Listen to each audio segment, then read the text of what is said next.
Honorable dignitaries on the dais and off the dais.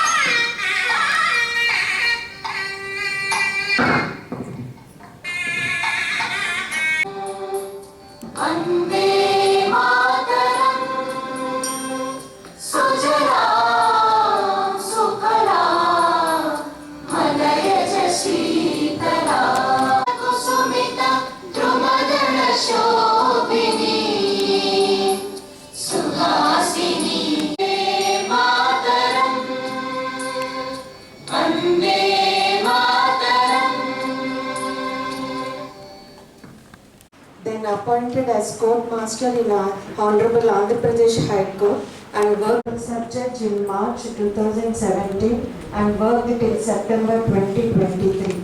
Then got promoted. My humble pranams to His Lordship Honorable Sri Justice Suresh Reddy Garu in his absentia, Judge High Court of Andhra Pradesh, Amravati, Administrative Judge, Chittoor District, and ex-officio chairperson for the workshop.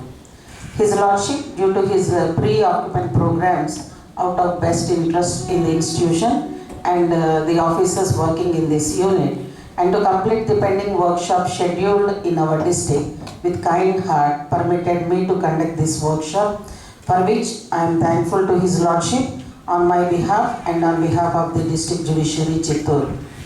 We are blessed to have such a kind of personality who always sees the interest of the institution as an administrative judge of our district Chittoor. The presence of Honorable District Judges retired, namely Sri S. Jagannathan Garu, Sri K.P. Balaji Garu, as resource persons for today's workshop gives us an immense pleasure to gain expertise knowledge on the subjects from them. A pleasant good morning and hearty welcome to the resource persons and all the judicial officers who have assembled here. I thank on behalf of the District Judiciary Chittoor to the resource persons for having accepted to be so. The Honorable High Court of AP pleased to conduct this workshop with an award objective, thus I quote, to equip the judicial officers with sound knowledge in law, substantive as well as procedural, and in such other faculties as may be felt necessary from time to time, to enable them to discharge their functions confidently and efficiently, and to maintain high degree of rectitude.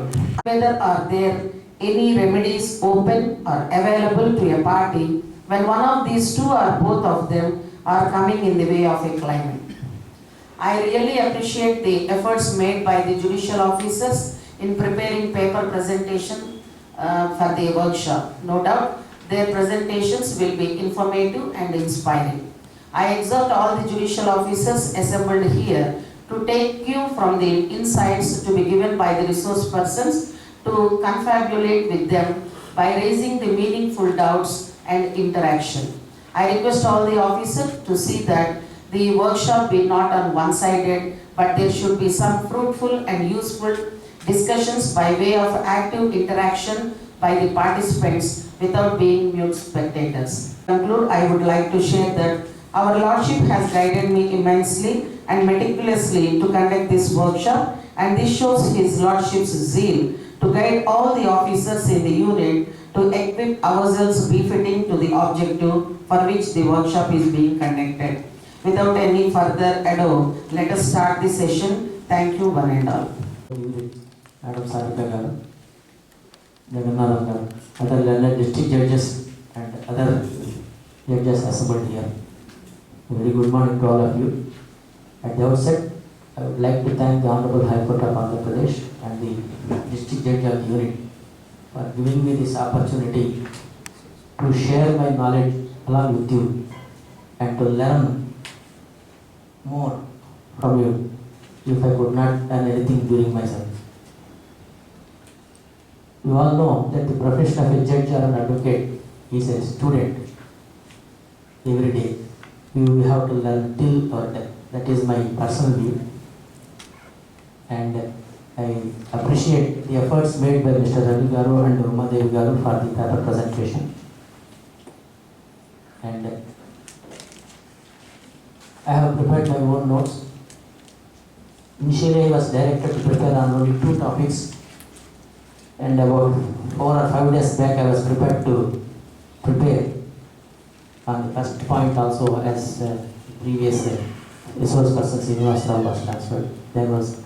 Therefore, I was compelled to prepare on the first issue also. And I begin with a caveat that if I fall short of the standards, I may be excused. As already spoken to by the Honorable District Judge and Mr. Ravi Garu, law of limitation is a procedural law. It is not a substantive law. It only bars the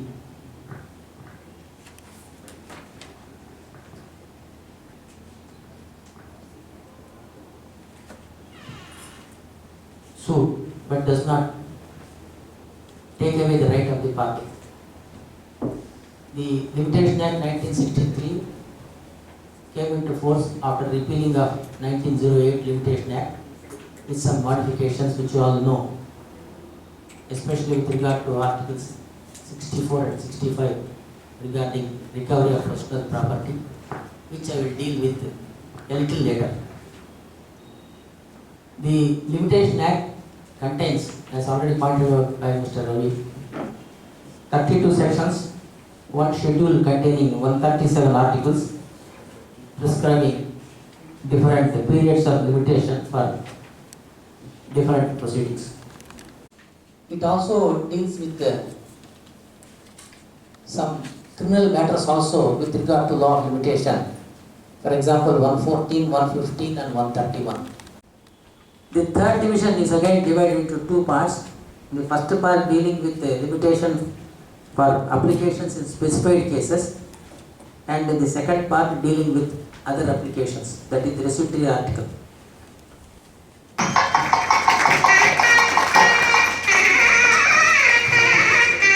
Thank you, sir. Honorable Sri K.P.